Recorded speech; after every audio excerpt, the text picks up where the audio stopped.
지금은 엘리야 때처럼 주 말씀이 선포되고 또 주의 종 모세의 때와 같이 언약이 성취되네. 전쟁과 기근과 비판 환난 날이 다가와도 우리는 광야에 외치는 소리 주의 길을 예비하라. 오라 주님 구름 타시고 나 밟을 때에 다시 오시네. 모두 외치세 이는 은혜의 해니 시온에서 구원이 임하네. 에스겔의 환상처럼 푸른 뼈가 살아나오. 또 주의 종 다윗의 때와 같이 예배가 회복되네. 주수할 때가 이르러 들판은 이어졌네. 우리는 주수할 일꾼 되어 주 말씀을 선포하리. 오라 주님 구름 타시고 나 밟을 때에 다시 오시네. 모두 외치세 이는 은혜의 해니 시온에서 구원이 임하네. 오라 주님 구름 타시고 나 밟을 때에 다시 오시네. 모두 외치세 이는 은혜의 해니 시온에서 구원이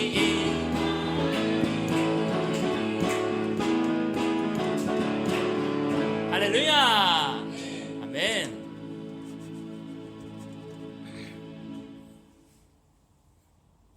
시간 우리가 주인 삼았던 것들, 우리가 주님보다 더 사랑했던 것들을 주님 앞에 내려놓는 시간 갖기를 원합니다. 주님께서 은혜 베풀어 주시기를 소원합니다.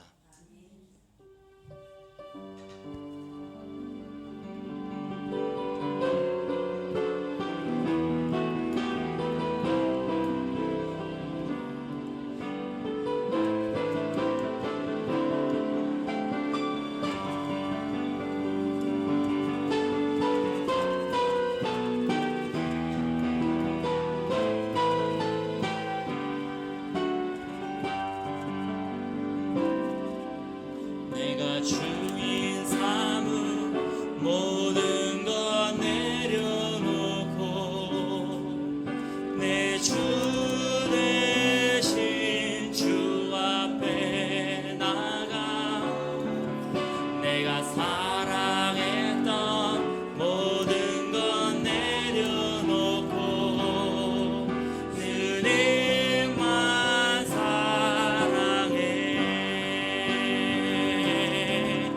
내가 주인 삼은 모든 것 내려놓고 내 주 대신 주 앞에 나가 내가 사랑했던 모든 것 내려놓고 주님만 사랑해.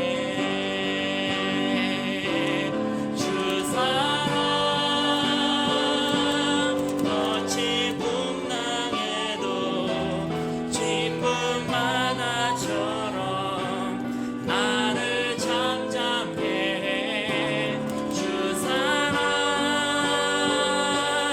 내 영혼의 완성 그 사랑 위에 서리. 내가 주인 삼은 모든 것 내려놓고 내 주 대신 주 앞에 나가 내가 사랑했던 모든 것 내려놓고 주님만 사랑해. 내가 주인 삼은 모든 것 내려놓고 내 주 대신 주 앞에 나가 내가 사랑했던 모든 것 내려놓고 사랑해. 주 사랑 어찌 풍랑해도 깊은 바다처럼 나를 잠잠케 해. 주 사랑 내 영혼의 완성 그 사랑 위에 서리. 주 사랑 어찌 풍랑해도 깊은 바다처럼 나를 잠잠케 해. 주 사랑 내 영혼의 완성 그 사랑 위에 서리. 이 시간 우리 합심하여 기도하기를 원합니다. 우리 민수기 13장 23절서부터 우리 27절까지 23절서부터 27절까지의 말씀 우리 한 목소리로 같이 봉독하도록 하겠습니다. 또 에스골 골짜기에 이르러 거기서 포도송이가 달린 가지를 베어 들어 막대기에 꿰매고 또 석류와 무화과를 따니라. 이스라엘 자손이 거기서 포도를 베었으므로 그곳을 에스골 골짜기라 불렀더라. 40일 동안 땅을 정탐하기를 마치고 돌아와 바란 광야 가데스에 이르러 모세와 아론과 이스라엘 자손의 모든 회중에게 나와 그들에게 보고하고 그 땅에 과의를 보이고 모세에게 말하여 이르되 당신이 우리를 보낸 땅에 간즉 과연 그 땅에 젖과 꿀이 흐르는데 이것은 그 땅의 과일이니이다. 아멘. 우리 인간이 하나님께 대하여 하는 것은 진실일 수 있습니다. 예를 들면은 내가 예수님을 영접하는 그 영접 기도의 경우 정말로 그 당시는 내 가슴과 마음과 진심으로 예수님 내 마음에 오시옵소서 이렇게 했을는지 모르겠습니다. 사람들은요 분명히 이 사람이 예수를 영접한 것 같은데 변화가 없으니까 어떻게 얘기를 하냐면은 그 당시에 영접 기도할 때에 진심으로 하지 않았기 때문이다. 그래서 진정으로 내 마음과 몸과 뜻을 다하여 영접 기도를 한다면 그 사람은 분명히 거듭날 것이다. 그래서 삶이 변할 것이다. 이렇게 얘기합니다. 저도 그런 줄 알았습니다. 그러나 많은 사람들은 소위 영접 기도라는 걸 할 때에 자기의 마음과 몸과 뜻을 다해 합니다. 전심으로 합니다. 그러나 변하지 않습니다. 무슨 말일까요? 그렇다고 내가 전심으로 하지 않았다? 그런 것이 아니라는 것을 알게 됐다는 거죠. 왜냐하면 영접기도 자체가 성경적이지 못하기 때문에 그것은 거듭남하고 상관이 없습니다. 자, 영접기도를 얘기하자는 얘기가 아니라 사람에게 있어서 진심이 하나님에게 있어서는요 진심이 아닐 수 있다는 것입니다. 자, 오늘 27절에 보면은 과일을 가지고 왔습니다. 양쪽 어깨다 메고 포도송이를 들고 왔습니다. 얼마나 이 포도가 컸으면 두 사람이서 막대기를 깨고 왔겠습니까? 그래서 27절에 당신이 우리를 보낸 땅에 간즉 과연 그 땅에 젖과 꿀이 흐르는데 이것은 그 땅의 과일이니이다. 정말로 젖과 꿀이 흐릅니다 하고 포도송이를 보여주었죠. 그러나 28절에 보면은 갑자기 말이 반전이 됩니다. 그러나 그 땅 거주민은 강하고 성들은 견고하고 심이 클 뿐 아니라 거기서 안악자손을 보았다. 여기서 안악자손은 골리앗과 같은 키 크고 덩치가 큰 자손을 얘기합니다. 거인을 얘기합니다. 29절에 아말렉인은 남방 땅에 거주하고 헤딘과 여부스인과 아모리인은 산지에 거주하고 가나안인은 해변과 요단간에 거주하더이다. 갈렙이 모세 앞에서 백성을 조용하게 하고 이르되 우리가 곧 올라가서 그 땅을 취하자 능히 이기리라 하니 그와 함께 올라갔던 사람들은 이르되 우리는 능히 올라가서 그 백성을 치지 못하리라. 그들은 우리보다 강하니라. 자, 이 사람들이 지금 거짓말하고 있습니까? 아닌 거죠. 이 사람들은 거짓말하고 있는 것이 아닙니다. 이들은요 정말로 올라가면 자기네들이 그 안악자손한테 죽는 줄 알았어요. 이들은 거짓말하는 게 아닙니다. 그러나 하나님 입장에서 보면 이들은 거짓말하고 있는 겁니다. 왜냐하면 우리 주님께서 너희는 올라가면 이길 것이다 라고 말했기 때문입니다. 그러나 이들은요 자기가 보고 듣고 느낀 것에 대해서는 거짓말한 게 아닙니다. 그러나 하나님의 말씀에 대해서는 거짓말한 겁니다. 성경에서는요 하나님의 말씀에 대해서 거짓말한 것을 거짓말했다고 얘기합니다. 그러니 우리 인간이 가지고 있는 생각, 자기는 거짓말이 아니라 진심을 말했다 하더라도 하나님 입장에서는 거짓말이 될 수 있다는 것입니다. 인간은요 자기가 자기의 생각과 자기의 테두리 속에서 하나님께 최선을 다하고 뭐 한다고 하지만 하나님 입장에서는요 아닐 수도 있다는 것입니다. 31절에 보면은 그와 함께 올라갔던 사람들은 이르되 우리는 능히 올라가서 그 백성을 치지 못하리라. 그들은 우리보다 강하니라. 자, 이들은 거짓말한 게 아닙니다. 실제적으로 생각해 봐도요 게임이 안 되는 겁니다. 그래서 이스라엘 자손들에게 자신은 아마 목숨을 걸고 최선을 다해서 진리를 얘기한다라고 말했을 겁니다. 여러분 올라가면 다 죽습니다. 여러분은 죽기 싫으면요 올라가지 마십시오. 내가 죽을지언정 여러분들을 위해서 이 말은 꼭 해야겠습니다. 안악자손이 있습니다. 여러분 올라가면 우리는 다 죽습니다. 아마 본인이 이스라엘 백성들을 위해서 진실을 얘기한다라고 말할 수 있을 것입니다. 그래서 32절에 보면은요, 이스라엘 자손 앞에서 그 정탐한 땅을 악평하여 이르되, 우리가 두루 다니던 정탐한 땅은 그 거주민을 삼키는 땅이요. 아까까지만 해도 젖과 꿀이 흐르는 땅이라 그랬다가 이제는요, 삼키는 땅이라고 얘기하고 있습니다. 아마 그들은 자기가 지금 다른 말을 하고 있다는 자체도 모를는지 모릅니다. 자기는요, 정말로 그 땅에 대해서 진실을 얘기하고 있다고 생각하려는지 모릅니다만, 우리가 봤을 때는 말이 바뀌고 있잖아요. 사람은 자기 자신을 모르는 겁니다. 그리고 모든 백성은 신장이 장대한 자들이고 거기서 네피림 후손인 아낙 자손의 거인들을 보았다, 이렇게 얘기를 하고 있습니다. 사도 바울도 자기가 회심하기 전에는요, 자기가 하는 일이 하나님을 위해서 하는 거라고 생각을 했습니다. 그래서 수많은 그리스도인들을 잡아서 옥에 가두기도 하고 죽이기도 했습니다. 그리고 자기는 그것이 하나님을 위해서 자기가 할 수 있는 최선의 일이라고 생각을 했습니다. 여러분, 여기서 중요한 사실은 우리가 거듭나기 전에는요, 우리가 할 수 있는 유일한 일은 죄를 짓는 일밖에 없습니다. 우리가 거듭나기 전에는요, 우리는 우리 중심에서는 뭘 하는 것 같지만 하나님 입장에서 봤을 때는요, 아직 아닌 것입니다. 한 가지 또 보겠습니다. 여러분, 제가 이 말을 하는 것은 그럼 난 아무것도 못해, 이제 나는 이제 뭐 이러자는 얘기가 아니라, 자멸하고 괴멸하자는 얘기가 아니라, 주님 앞에서 우리가 교만하지 말고 겸손해져야 된다는 것입니다.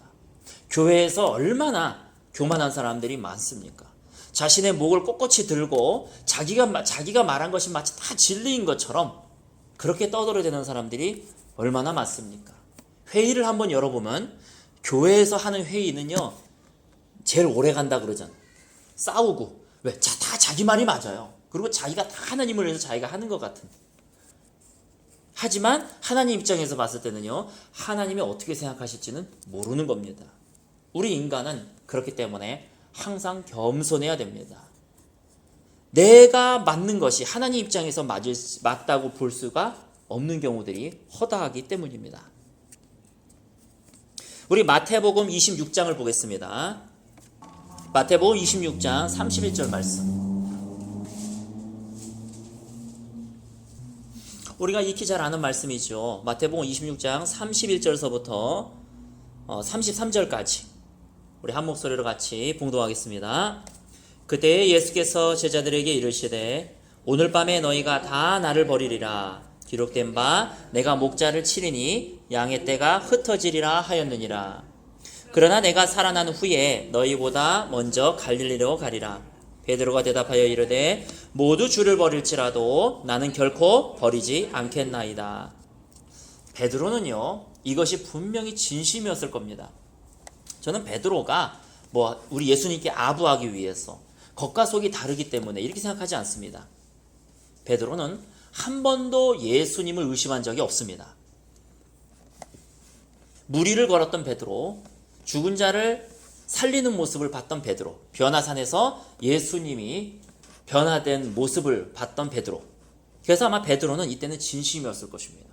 다른 사람은 다 버릴지라도 나는 결코 주님을 버리지 않습니다. 이거는 베드로의 진심이었습니다. 그러나 예수님께는 받아들여지지 않았습니다. 34절에 보면 예수께서 이르시되, 내가 진실로 내게 이르노니 오늘 밤 다 굴기 전에 너가 3번 나를 부인하리라. 베드로가 이르되, 내가 주와 함께 죽을지언정 주를 부인하지 않겠나이다 하고 모든 제자도 다 그와 같이 말하니라. 아마 베드로는 진심이었을 겁니다. 주님, 내가 주님 절대로 배반하지 않습니다. 난 주님 버리지 않습니다. 그러나 우리 주님께서는요, 베드로의 입장에서는 그게 사실이었지만 우리 주님의 입장에서는 그 거짓말이었어요. 주님, 내가 예수님을 나의 주인으로 모십니다. 진정으로 내가 영접하고 마음의 진심으로 영접했어도요, 그건 모르는 겁니다. 어차피 인간은요, 모르는 겁니다. 그래서 그거를 가지고 영접을 했느니 안 했느니 논하는 그 자체는 어리석은 겁니다.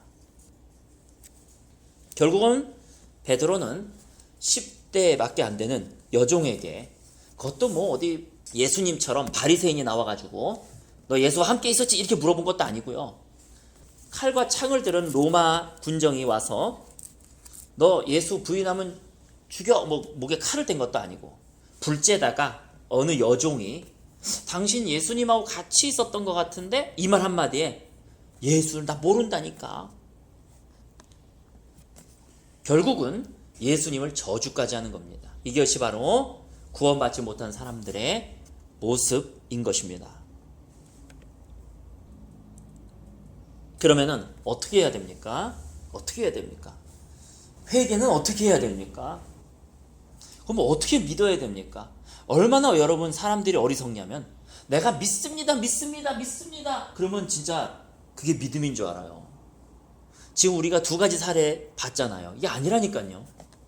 내가 아무리 믿는 거 믿습니다 난리를 치고 진심으로 막 믿고 뭐 진심으로 영접하고 난 예수를 결코 안 버립니다 해도요, 나한테 있어서는 그게 진실이지만 우리 주님께 있어서는 그게 거짓말이 될 수 있다니까요. 그러니 인간이 나는 믿습니다 이것이 얼마나 어리석은 일인지를 알 수가 있습니다. 나로부터 나오는 믿음은 불안정한 것입니다. 그것은 행함 있는 산 믿음이 아닙니다. 그것은요, 베드로처럼 어린 여종 앞에서도 예수를 부인하고 저주까지 할 수 있는 그러한 얄팍한 믿음인 것입니다. 우리 예수님께서 우리에게 믿음을 주셔야 흔들리지 않는 행함 있는 믿음인 것입니다. 베드로는 정말로 자기가 예수님 부인 안 할 거라고 굳건히 믿었을 겁니다. 근데 믿음대로 됐습니까? 아닌 것입니다. 우리가 소위 말해서 내 믿음대로 되리라 할 때 그 믿음은요, 내가 만들어낸 믿음대로 뭐가 된다고 생각합니다. 그것이 아니라는 겁니다. 베드로의 믿음대로 베드로는 되지 않았습니다. 다시 말해서 이 믿음이라고 하는 것은 우리 주님께서 우리에게 주시는 믿음인데 그것은 흔들리지 않는 믿음이요, 그것은 결코 우리에게서 빼앗을 수 없는 믿음입니다. 그러니 그것이 우리에게 복음인 것입니다. 여태까지는요, 내가 그냥 이렇게 믿고 막 이것이 다 그리스도인의 삶의 다인 줄 알았어요. 그러나 지금은요, 흔들리지 않는 믿음이 있다는 것입니다. 결코 나에게서 빼앗지 못한 믿음이 있다는 것입니다. 그 믿음이 있다는 그 존재 자체가 우리에게 있어서는 복음인 것입니다. 어떻게 우리가 회개를 하고 어떻게 믿음을 얻습니까? 우리 누가복음 24장을 보겠습니다. 누가복음 24장 말씀. 누가복음 24장 우리 13절을 보겠습니다. 13절서부터 17절까지. 우리 13절서부터 17절까지 우리 한 목소리로 같이 봉독하겠습니다. 그날에 그들 중 둘이 예루살렘에서 25里되는 엠마오라 하는 마을로 가면서 이 모든 된 일을 서로 이야기하더라. 그들이 서로 이야기하며 문의할 때에 예수께서 가까이 이르러 그들과 동행하시나 그들의 눈이 가리워져서 그인 줄 알아보지 못하거늘 예수께서 이르시되 너희가 길 가면서 서로 주고받고 하는 이야기가 무엇이냐 하시니 두 사람이 슬픈 빛을 띠고 머물러 서더라. 아멘. 자, 이들은요, 예수님과 동행했던 자들입니다. 예수님과 같은 상에서 먹고 예수님과 동행하면서 예수님의 기사와 이적을 본 사람입니다. 그러나 문제는요, 예수님이 부활하셨을 때 이들은 예수를 못 알아봤다는 겁니다. 왜 못 알아보았느냐? 성경에서는 그들의 눈이 가리워져 있기 때문에 못 알아봤다라고 얘기합니다. 영의 눈이 열리지 않으면요, 우리는 예수님을 모릅니다. 예수님을 못 알아봅니다. 기독교는 영적인 종교입니다. 영적인 신앙입니다. 다른 것들은요, 다 혼쪽이에요. 그래서 불교도 철학이고 뭐일지 모르겠습니다. 그러나 기독교는요, 그리스도의 도를 걷는다는 얘기는 영의 눈이 열린다는 것을 얘기하는 겁니다.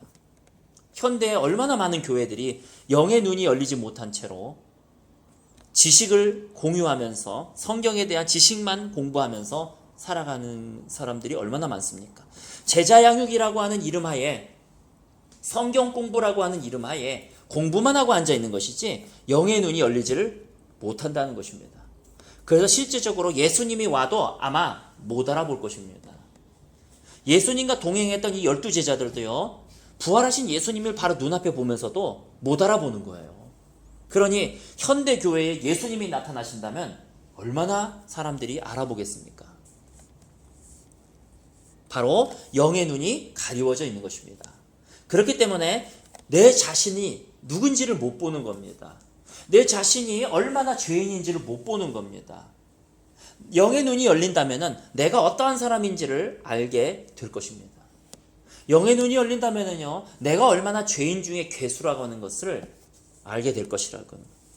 회개는 내 행동을 뜯어고치는 그 행위 자체를 얘기하는 것이 아니라 회개는 눈이 열리는 것입니다. 영의 눈이 열려서 내가 누군지를 보는 것입니다. 그리고 깨달아지는 것입니다. 행위로 구원받는 것이 아니라 믿음으로 구원받는 게 맞습니다. 사람들은 이 회개를 마치 죄와 싸우는 그 행동 자체로 보기 때문에 이게 행위 구원인지 믿음 구원인지 알지를 못하는 거예요. 회개에 대해서 잘못 알고 있는 겁니다. 회개는요, 영의 눈이 열려서 내가 누군지를 알게 되는 것입니다. 그게 회개입니다. 우리 17절에 보면은요, 예수께서 이르시되 너희가 길 가면서 서로 주고받고 하는 이야기가 무엇이냐 하시니 두 사람이 슬픈 빛을 띠고 머물러 서더라. 이제 이게 지금 시트콤이에요. 하나의 지금 우리가 시트콤을 보고 있는 거예요. 예수님이 앞에 있는데 그 예수님이 죽었다고 막 울고 있는 그 코미디를 보고 있는 겁니다, 지금. 이렇게 인간이라고 하는 것은요, 하나님께서 눈 떠주지 않으면요, 자기 자신도 못 보고 예수도 못 보고 지금 자기가 코미디 하고 있다는 것도 모르는 거예요. 예수님 돌아가셨어. 예수님이 내가 그 사람인데 앞에서 그냥 예수 아닌 척 하시는 거죠. 개그 콘서트에서나 볼 수 있는 내용이 지금 성경에 쓰여져 있는 겁니다. 이렇게 인간은 영의 눈이 열리지 않으면 어리석은 겁니다. 내가 전심으로 예수님을 영접했으니까 난 구원받았다? 어리석은 겁니다. 내가 열심히 죄와 싸우고 있으니까 난 구원받았다? 어리석은 겁니다. 우린 죄와 싸워야 됩니다. 그 당연한 겁니다. 죄와 싸우려고 하지 않은 사람에게는요, 주님의 영의 눈도 열어주시지 않습니다. 근데 회개는 죄와 싸우는 그 자체를 얘기하는 것이 아니라 영의 눈이 열리는 상태를 얘기하는 것이죠. 마치 제가 예전에 코끼리 비유를 했었습니다. 아마 이 장님이 코끼리를 이제 붙들고 있으면은요, 이게 뭐니 하고 물어보면은 아마 장님들마다 답이 다 다를 겁니다. 코끼리의 코를 만지고 있는 사람은 코끼리가 코가 일직선인 부분을 만지고 있으면 이건 막대기다 이러고 있을 거고, 약간 구부러진 부분을 만지고 있으면 이거는 물 나오는 호수다 이러고 있을 거고, 다리를 만지고 있는 사람은요 기둥이다 이러고 있을 거고요. 그게 인간이라는 거예요. 그러나 이 장님이 눈이 열리면 어떻게 됩니까? 코끼리를 코끼리라고 보게 되는 것입니다. 우리는 영의 눈이 열려야 내 자신을 보고 하나님을 올바로 본다는 것입니다. 많은 신학자들이 자기가 하나님을 제대로 해석하고 있고 제대로 분석하고 있다고 착각을 합니다. 혼적으로는요, 정신적으로는요, 신학적으로는요, 하나님이 누군지 알 수가 없습니다. 하나의 길밖에 없습니다. 영의 눈이 열리지 않은 이상은 하나님을 제대로 바라볼 수 없다는 것입니다. 그래서 우리가 영의 눈이 열린다 그래가지고 꼭 무슨 40일 금식기도 하면서 막 투시의 은사가 있고 이 은사 쪽으로 생각하는데 그게 아니라 이거는 눈이 열려서 알게 되는 깨달음을 얘기하고 있는 겁니다. 자, 그래서 우리 시트콤을 계속 봐요. 보십시오. 18절에 그들이 막 슬픈 빛을 띠고 예수님께 얘기하고 있는 겁니다. 글로바라 하는 자가 대답하여 이르되 당신이 예루살렘에서 체류하면서 요즘 거기서 된 일을 알지 못합니까? 이렇게 얘기하고 있는 겁니다. 아, 예루살렘에 있는 양반이 지금 무슨 일 벌어지는지도 알지 못합니까? 이르시되 무슨 일이냐? 우리 주님은요 유머의 하나님이에요. 모르는 척 하십니다. 무슨 일인데 그러니? 난 모르겠는데? 뭐 이런 말이 섞여 있겠죠. 이르되 나사렛 예수의 일이니 그는 하나님과 모든 백성 앞에서 말과 일에 능하신 선지자이거늘. 그들은요 예수가 선지자일 뿐이에요. 하나님의 아들이 아닌 거예요. 물론 이 한 구절을 가지고 그렇게 단도직입적으로 말할 수 없지만 저는 이제 내가 예수라면 얼마나 슬펐을까 하는 생각이 드는 거예요. 예수님이 이 얘기를 내가 선지자라고? 거기야 주는 그리스도시여 하나님의 아들이시니라 얘기했던 베드로도 나를 부인했는데 이 사람들이야 뭐. 어쨌든 여담 중에 하나고 20절에 보면 우리 대제사장들과 관리들이 사형 판결에 넘겨 주어서 십자가에 못 박았느니라. 우리는 이 사람이 이스라엘을 속량할 자라고 바라노라. 이뿐 아니라 이 일이 일어난 지가 사흘째요. 또한 우리 중에 어떤 여자들이 우리로 놀라게 하였으니 이는 그들이 새벽에 무덤에 갔다가 그의 시체는 보지 못하고 와서 그가 살아나셨다 하는 천사들의 나타남을 보았다 함이라. 또 우리와 함께 한 자 중에 두어 사람이 무덤에 가 과연 여자들이 말한 바와 같음을 보았으나 예수는 보지 못하였다 하거늘 이르시되, 우리 주님께서 이제 말씀하시는 겁니다. 우리 주님께서요, 영의 눈이 열리지 않는 사람에게 주님께서 이렇게 말씀하고 계시는 거예요. 막 긍휼을 베푸실 것 같잖아요. 긍휼 베푸시는 거 맞습니다. 그러나 25절에 보면요, 미련하고 선지자들이 말한 모든 것을 마음에 더디 믿는 자들이요, 책망을 하고 계시는 거예요. 이 미련한 놈들아, 너희들은 선지자들이 말한 것을 마음에 믿지도 못하는 놈들이구나. 26절에 보면은 그리스도가 이런 고난을 받고 자기의 영광에 들어가야 할 것이 아니냐, 너희들은 성경에서 읽지도 못했느냐. 주님께서는 오히려 책망을 하고 계신다는 거예요. 이에 모세와 모든 선지자들의 글로 시작하여 모든 성경에 쓴 바 예수께 관한 것을 자세히 자기에게 관한 것을 자세히 설명하니라. 자, 이건 딴 얘기긴 하지만 27절에 보면은요, 모세와 토라를 얘기하죠. 창세기, 출애굽기, 레위기, 민수기, 신명기.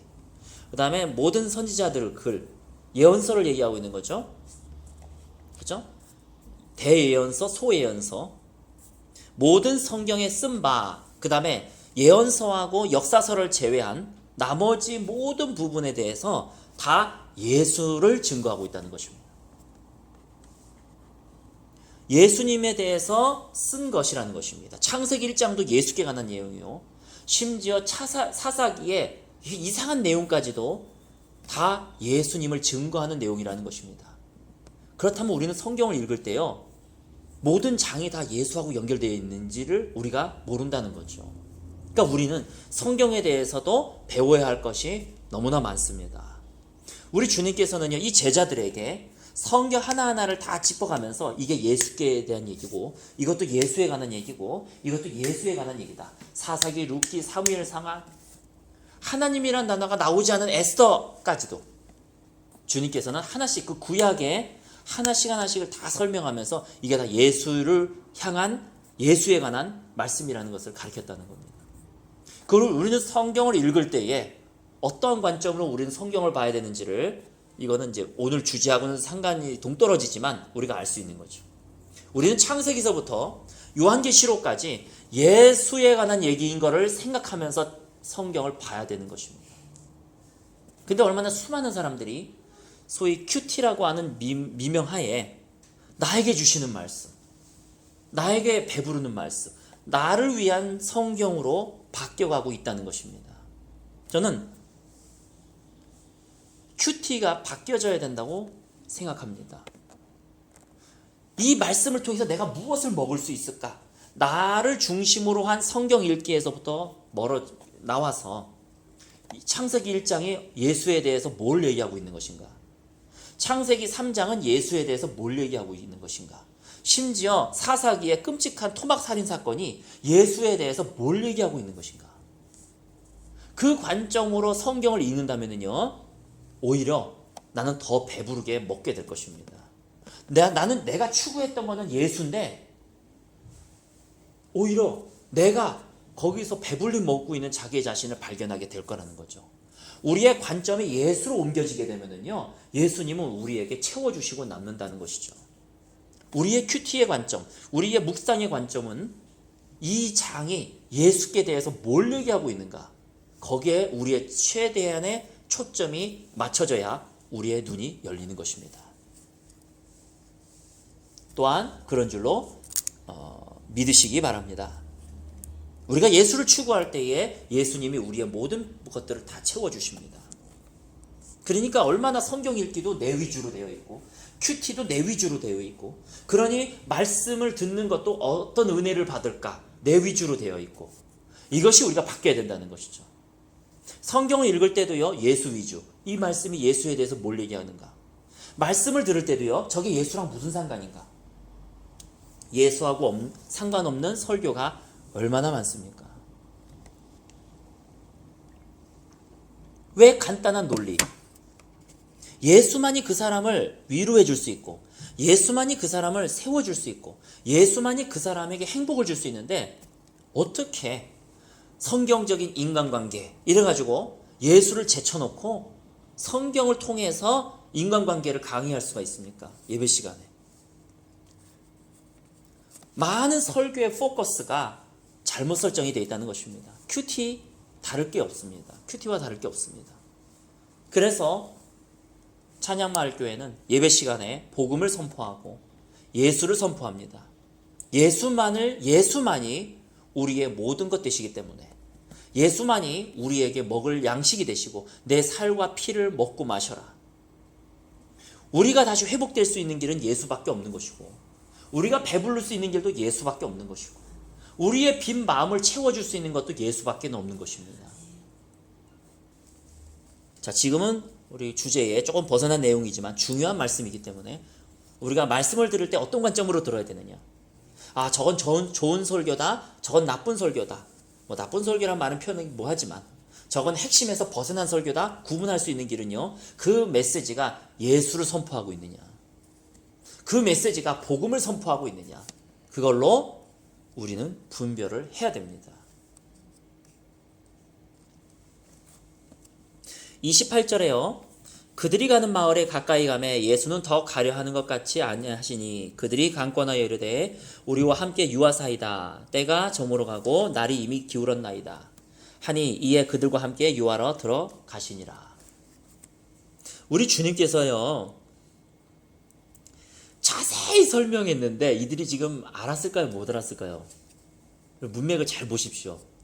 우리 주님께서 27절에 모든 성경을 다 창세기서부터 말라기까지, 그 당시에는 신약이 없으니까 모든 성경을 다 하나씩 펼쳐가면서 이건 예수에 대해서 얘기한 거고 이건 예수에 대해서 얘기한 거야 하고 예수님이 다 가르쳐 주셨죠. 27절에.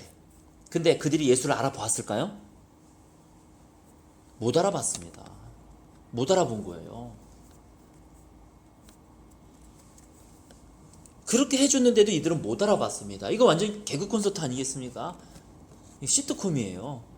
어떻게 이런 일이 있을 수가, 같이 먹고 같이 잤던 사람인데. 30절에 보면은 그들과 함께 음식 잡수실 때에 떡을 가지사 축사하시고 떼어 그들에게 주시니, 이제 31절 같이 한 목소리로 봉독하겠습니다. 그들의 눈이 밝아져 그인 줄 알아보더니 예수는 그들에게 보이지 아니하시는지라. 이때 이제 알아보게 된 것이에요. 어떤 때? 눈이 밝아졌을 때.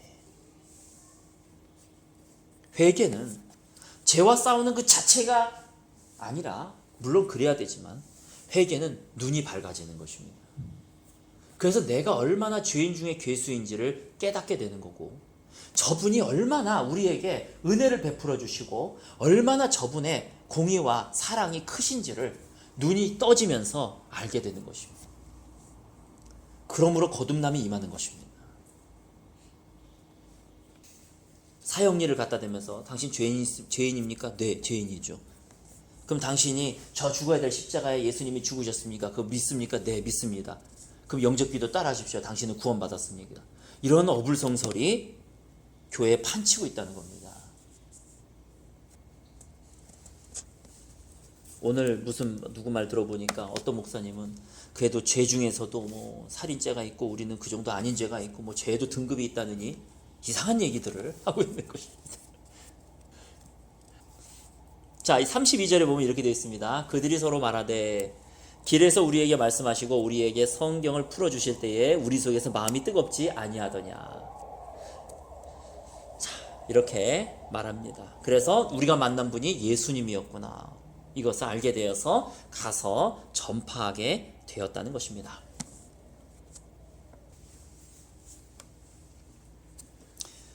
제가 말씀을 결론을 맺으면서 이번 주 주일날 옥토밭 비유에 대해서 말씀을 드렸습니다.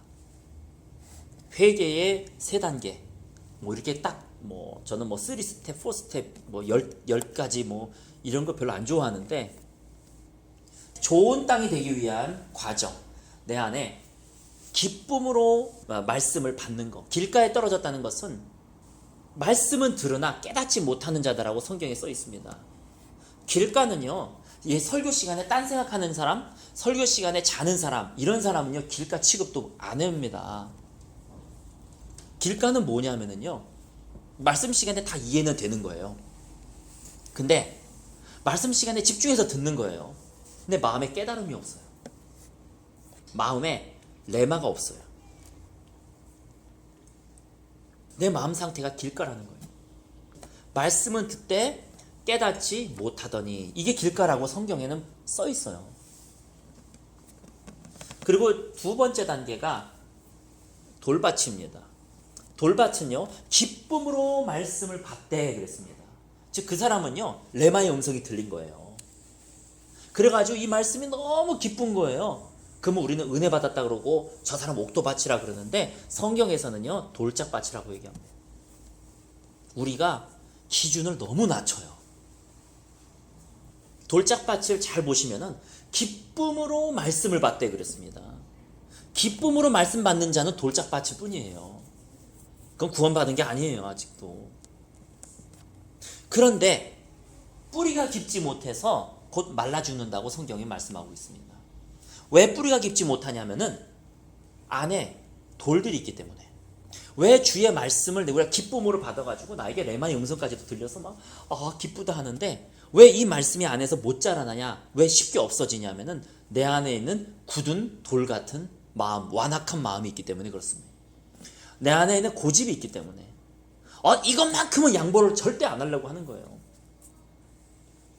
말씀이 그렇다 그러면 그렇구나, 그 앞에서 무릎을 꿇어야지 되는데, 이것만큼은 내가 안 놀라 그러는 거예요. 이 완악한 마음, 내 고집, 그리고 내 자아, 내 교만함, 이 완고한 것들 때문에 말씀이 못 자라난다는 거예요. 뿌리가 얕게 된다는 겁니다. 그래서 그것이 바로 회개죠. 맨 처음에는요, 내가 말씀을 사모하기로 결정하고, 내가 말씀 한마디 한 말씀 들을 때마다 이 말씀을 내가 기쁨으로 받으려고 내가 하는 거죠. 그 다음에 말씀이 내 안에 있는 완고한 고집들, 센 자아들, 깨트려야 될 것들, 이런 것들을 내가 주님 앞에서 깨부수는 거죠. 그 다음에 가시떨기이지 않습니까? 가시떨기는 뭡니까? 복음이 안 자라나는 게 아니에요. 복음이 자라납니다. 자라나는데 가시떨기가 더 빨리 자란다는 거예요. 그래서 기운을 막는다는 겁니다. 내가 예수님 사랑 안 하는 것도 아니고, 예수님 말씀을 들으면 예배 시간이 그렇게 좋고, 말씀 시간이 그렇게 좋고, 말씀이 읽는 것이 그렇게 좋아요. 근데 그거보다 드라마 보는 게 더 좋아요. 그거보다 죄 짓는 게 더 좋아. 그거보다 돈 버는 게 더 좋아. 그거보다 친구 만나는 게 더 좋아. 그거보다 사업하는 게 더 좋아. 그거보다 더 좋은 것들이 많은 거예요. 이게 되게 좋은데 이것보다 이게 더 좋아. 기운이 막히는 겁니다. 그것이 바로 가시밭이에요. 그러니까 가시밭은요, 벌써 말씀이 자라나고 있는 거예요. 근데 그거보다 더 좋아하는 것들이 있기 때문에 유혹이 다가오면 쉽게 넘어집니다. 재리의 유혹, 여러 가지 유혹들 다가오면은요, 쉽게 나는 죄를 선택하게 되는 거죠. 그래서 우상을 없애는 것이 바로 세 번째 단계다, 이렇게 말할 수 있을 겁니다. 내가 사랑했던 것들, 주님보다 더 사랑했던 것들, 내가 주님보다 더 의지했던 것들, 이런 것들, 내가 주인 삼았던 것들을 하나씩 제거하는 거예요. 저에게 있어서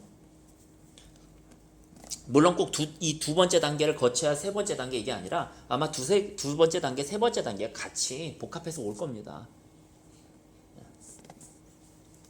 저에게 있어서 내가 정말 적극적으로 내 안에 있는 우상을 제거하는 작업을 안 했구나 하는 것을 제가 최근에 깨닫게 됐어요. 왜 이렇게 회개가 안 올까? 근데 나는 주님보다 더 사랑하는 것이 내 안에 있더라고요. 하박국 선지자처럼 무화과 나무 잎이 마르고 포도 열매가 없으고 논밭에 식물이 없어도 여호와 한 분으로 말미암아 내가 기뻐할 수 있는 거, 그럼 진짜 사랑하는 거잖아요. 근데 나는 환경이 좋으면은 주님을 사랑하고 환경이 나쁘면 주님을 별로 안 사랑하고 땡깡 부리는 거예요. 환경을 더 사랑하는 거죠.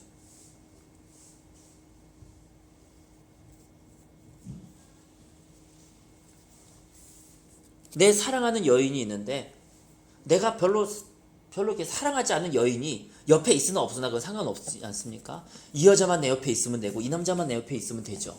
딴 여자 딴 남자들이 뭐 필요하겠습니까? 마찬가지입니다. 내가 정말로 예수님의 신부라면은요 예수만 있으면 되는 거잖아요.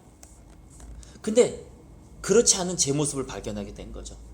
일이 잘 되는 것 같으면 난 예수가 좋다오 이러고 일이 안 되면은요 짜증나 이러고 있는 내 모습을 발견하게. 그러니까 하박국 선지자가 얼마나 대단하게 보이는지 모르겠어요.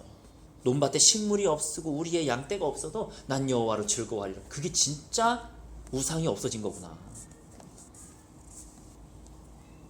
이 과정을 통해서 내가 옥토밭이 되는 것입니다.